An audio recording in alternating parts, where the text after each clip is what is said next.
بارے میں آگاہ کیا کہ جناب وزیر داخلہ تو ساڈا ہے پر ساڈی ماندا کوئی نہیں جائے. وہ اس کو فون آتا ہے اور اس فون کے بعد وہ ساری کی ساری عمل درآمد کرتا ہے. ہماری کسی بات کو نہ وہ مانتا ہے نہ وہ سنتا ہے. اور یہ بالکل ویسی ہی ایک سچویشن ہے جس طریقے سے حماد اظہر صاحب کے بارے میں بھی جو ہے کان بھرے گئے تھے عمران خان صاحب کے, اور پھر حماد اظہر صاحب کی عمران خان نے اسلم اقبال صاحب کے کہنے پر کلاس لے لی تھی. بالکل ویسے ہی حماد اظہر صاحب والے فارمولے پر عمل درآمد کرتے ہوئے میاں اسلم اقبال صاحب نے, جو پنجاب کے اس وقت سینئر وزیر ہیں, وزیر اعلیٰ کے اختیارات وہ استعمال کر رہے ہیں, انہوں نے عمران خان صاحب تک یہ جو موقف پہنچایا اور اس کے بعد ادھر ادھر سے جو بھی ان کے پاس رپورٹیں گئیں وہ اسی بات کی طرف اشارہ کری تھی کہ بھائی اگر آپ نے لانگ مارچ کرنا ہے, اگر آپ نے پنجاب کا جو تمام تر وسائل ہیں, جو تمام تر سرکاری سپورٹ ہے وہ حاصل کرنی ہے, تو پھر آپ کو ہاشم ڈوگر کو ہٹانا پڑے گا. اور اس کے بعد پھر ہاشم ڈوگر صاحب کو یہ آج طلبی ہوئی ہے بنی گالہ میں, اور عمران خان صاحب نے ننکانہ جانے سے پہلے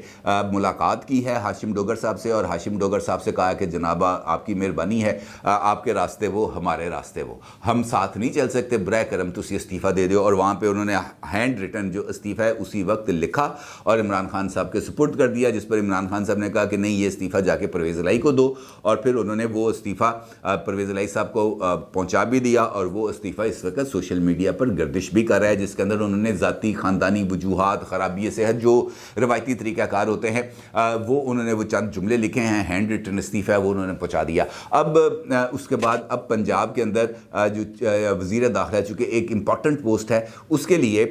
جو نام زیر غور آ رہا ہے یا نام اس وقت جو سوشل میڈیا پر گردش کر رہا ہے, میرا نہیں خیال کہ ایسا ہوگا, لیکن جو نام زیر گردش ہے وہ ہے شہباز گل صاحب کا, کہ شہباز گل صاحب کو یہاں پر بنا دیا جائے انٹیریئر منسٹر پنجاب. لیکن میری رائے میں شہباز گل صاحب انٹیریئر منسٹر پنجاب نہیں بن سکتے. ایک تو یہ کہ وہ رکن اسمبلی نہیں ہے, دوسری بات یہ کہ جب سے وہ جیل یاترا کر کے واپس آئے ہیں, عمران خان صاحب نے تو ان کو اپنے ساتھ کھڑے ہونے کا یا اپنے ساتھ کھڑے ہو کے تصویر بنانے کی اجازت دی, ان کو بنی گالہ میں داخل نہیں ہونے دیا, ان کو ہمیشہ باہر ہی رکھا ہے, اپنے آپ سے دور رکھا ہے. اس کا مطلب یہ ہے کہ عمران خان صاحب شہباز گل کے اوپر بھی اپنا جو ٹرسٹ لیول ہے وہ جو ہے وہ ختم ہو چکا ہے, وہ نیچے آ گیا ہے. لہٰذا شہباز گل صاحب چونکہ عمران خان کے قریب تو رہے ہیں, لیکن اس وقت چونکہ وہ بھی جا کر ان لوگوں کے سامنے جن لوگوں نے ان سے پوچھ گچھ کی تھی طوطے کی طرح فر بولے ہیں, لہٰذا اس موقع پر ان کے لیے بھی یہ گنجائش نظر نہیں آ رہی. تو لہٰذا اس ساری صورتحال میں یا تو عمران خان وزارت داخلہ پر کسی عثمان بزدار ٹائپ کریکٹر کو لگائیں گے تاکہ وہاں سے جس قسم کے احکامات بنی گالہ سے آئے وہ وزیر داخلہ ایز اٹ از وہ چیزوں کو آگے بڑھا سکے. کیونکہ اس وقت عمران خان صاحب کا, جس طرح میں نے آپ کو بتایا کہ پروجیکٹ عمران خان کلوز ہو رہا ہے, لہٰذا بہت ساری ایکٹیویٹیز ہیں جو اس وقت جاری ہیں, اور خاص طور پر جو فورن فنڈنگ کیس ہے وہ اب عمران خان صاحب کے گلے کی ہڈی بن چکا ہے, کیونکہ اس معاملے نے اب ذرا تھوڑا سا سنجیدہ رخ اختیار کر لیا ہے. کیونکہ ایف آئی اے نے اس کے اوپر گرفتاریاں بھی کی ہیں, چھاپے بھی مارے ہیں. سیف اللہ نیازی صاحب کی اور حامد زمان صاحب کی گرفتاری, طارق شفیع کے گھر پہ چھاپا, یہ تمام وہ چیزیں ہیں جو اس بات کی طرف اشارہ کر رہی ہیں کہ جناب ایف آئی اے اس معاملے پر سیریس بھی ہے. اور نیب نے بھی پی ٹی آئی دور کی کیبنٹ کے مختلف لوگوں کو طلب کیا ہوا ہے, اور خاص طور پر وہ ملک ریاض صاحب والے معاملے میں. لیکن ایف آئی اے نے فورن فنڈنگ کیس پر الیکشن کمیشن آف پاکستان کے فیصلے کے بعد پی ٹی آئی کی جو ٹاپ ٹیئر لیڈرشپ ہے, عامر کیانی وغیرہ, ان سب کو بھی نوٹسز جاری کیے, عمر ایوب کو بھی نوٹسز جاری کیے, لیکن وہ پیش نہیں ہوئے. اب باضابطہ طور پر ایف آئی اے نے عمران خان صاحب کے خلاف فورن فنڈنگ کیس پر ایف آئی آر کو درج کر لیا ہے, اور اس کے اندر ابراج گروپ کے عارف نقوی صاحب کی طرف سے جو ڈالرز آئے تھے یہاں پر $20 لاکھ, اس کو جو ہے وہ بنایا ہے مین نقطہ, اور اس کے اندر یہ بات ثابت کرنے کی کوشش کی گئی ہے اس ایف آئی آر کے اندر کہ جو عارف نقوی صاحب نے ابراج گروپ کے جو تھے, انہوں نے جو اس وقت زیر حراست ہے انگلینڈ میں, ان کی طرف سے جو بیان حلفی دیا گیا تھا وہ جھوٹا تھا, اور یہ جو بینک اکاؤنٹ کھولا گیا تھا وہ بینک اکاؤنٹ بھی قواعد کے خلاف کھولا گیا تھا, اور متعلقہ بینک کا جو مینیجر ہے اس کو بھی حراست میں لینے کا فیصلہ کر لیا گیا ہے. اور اس کے اندر عمران خان صاحب اس ایف آئی آر کے اندر باضابطہ طور پر نامزد کر دیے گئے ہیں. اب ایف آئی اے نے یقینی طور پر اپنی کارروائی کو آگے بڑھانا ہے اور اس کے لیے یقینی طور پر عمران خان صاحب کو طلب کیا جائے گا، عمران خان صاحب کو نوٹس دیا جائے گا کہ جناب آپ آئیں اور آ کر اس تفتیش کے اندر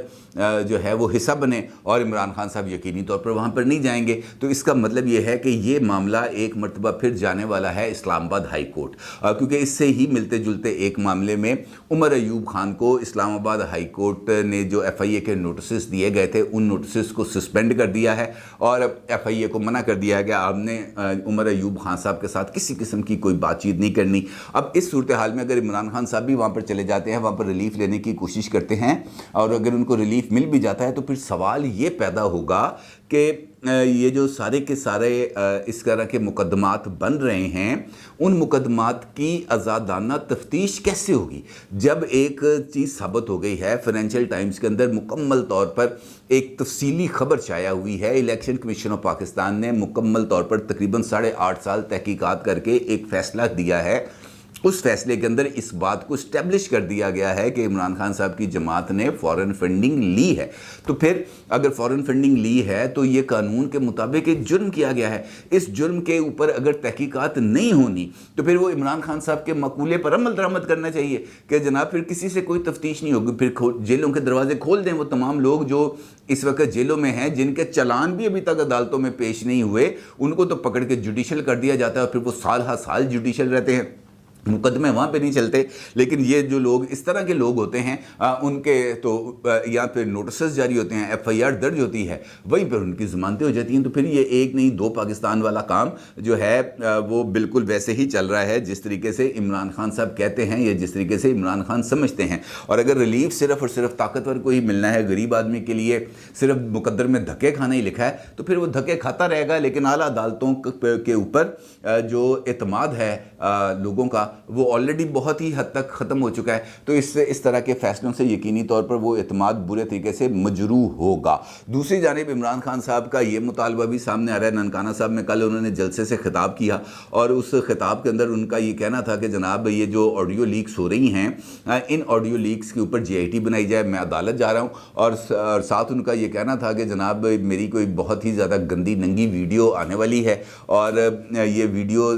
کے ذریعے یہ ثابت کرنے کی کوشش کی جائے گی کہ میں کوئی بہت زیادہ اخلاق باختہ ہوں، اور یہ جو ویڈیو ہے یہ ڈیپ فیک ٹیکنالوجی کے ذریعے بنائی جائے گی۔ تو سوال یہ پیدا ہوتا ہے کہ عمران خان صاحب کا جو ماضی ہے وہ کسی سے چھپا ہوا نہیں ہے، وہ جب ایک ان کی جو شہرت ہے ایک پلے بوائے کی شہرت رہی ہے، آج کی نہیں، وہ ماضی میں رہی ہے، اور اگر یہ والی ویڈیوز غلط ہیں تو اس کا مطلب یہ ہے کہ ریحام خان کی کتاب بھی غلط ہے، جو ان کی سابقہ اہلیہ ہیں، انہوں نے کتاب جو لکھی ہے اس کتاب کے اندر عمران خان صاحب کے سارے کارنامے انورٹڈ کاماز کے اندر وہ سارے کے سارے تفصیل سے درج ہیں۔ اس کے ساتھ وہ جو خاتون تھیں، کیا نام ہے ان کا، گلالئی، عائشہ گلالئی کے جو انکشافات ہیں آپ ان کو کس ٹوکری میں ڈالیں گے؟ خود قندیل بلوچ نے جو چیزیں بتائی ہوئی ہیں عمران خان صاحب کے بارے میں اپنے انتقال سے پہلے، تو وہ کہاں کس خانے میں اس کو فٹ کیا جائے گا؟ یہ تمام چیزیں موجود اگر ہے تو اس کے اوپر اس کا مطلب یہ ہے کہ عمران خان صاحب یہ جو ویڈیو ہے اس کا خوف عمران خان صاحب پر طاری ہو چکا ہے۔ یہ جو اعتراف انہوں نے کیا ہے کہ میری ایک ویڈیو آنے والی ہے، یہ اسی خوف کی طرف اشارہ کر رہا ہے کہ یہ ویڈیوز آنے کا مطلب یہ ہوگا کہ میری اخلاقی جو ہے ساکھ اس کو بہت زیادہ دھچکا پہنچے گا، لہٰذا ویڈیو آنے سے پہلے ہی یہ والا بیانیہ بنایا جا رہا ہے کہ یہ ڈیپ فیک ٹیکنالوجی کے ذریعے یہ ویڈیو تیار کی گئی ہے اور یہ ویڈیو جھوٹی ہے۔ جبکہ کل جو میں نے ویڈیو کی تھی جس کے اندر میں نے ہیکر کے اعلان کے بارے میں بتایا تھا، تو اس اعلان کے اندر ہیکر نے اس بات کا جو ہے یقین دلایا تھا، اس کا یہ کہنا تھا کہ جناب یہ آڈیوز اور یہ ویڈیوز میں ریلیز کروں گا، لیکن اس مرتبہ جو چیزیں ریلیز کروں گا وہ فورنزک ایویڈنسز کے ساتھ ہوں گی، فورنزک رپورٹس کے ساتھ ہوں گی، جس کے اندر یہ بات واضح طور پر بتائی جائے گی کہ جناب اس کے اندر کسی جگہ کا کوئی کٹ پیسٹ نہیں ہے، کوئی ڈیپ فیک ٹیکنالوجی نہیں ہے، یہ گردن کسی کی دھڑ کسی کا یہ نہیں ہے، اس قسم کی کوئی چیز نہیں ہوگی۔ لہٰذا عمران خان صاحب کی طرف سے یہ جو بیانیہ بنایا جا رہا ہے یہ اسی سمت میں کی کڑی ہے کہ جناب پہلے رولا پا دو فلاں چور ہے تاکہ میری چوری چھپ جائے، اور یہی عمران خان صاحب کی پالیٹکس رہی ہے اور اسی پالیٹکس پر وہ عمل درآمد کرتے رہے ہیں۔ اب یہ جو تینوں چیزیں میں نے آپ کے سامنے رکھی، عمران خان صاحب کا لانگ مارچ، اور لانگ مارچ کے اندر جو ممکنہ طور پر رکاوٹیں سامنے آ رہی تھیں اس کا عمران خان صاحب نے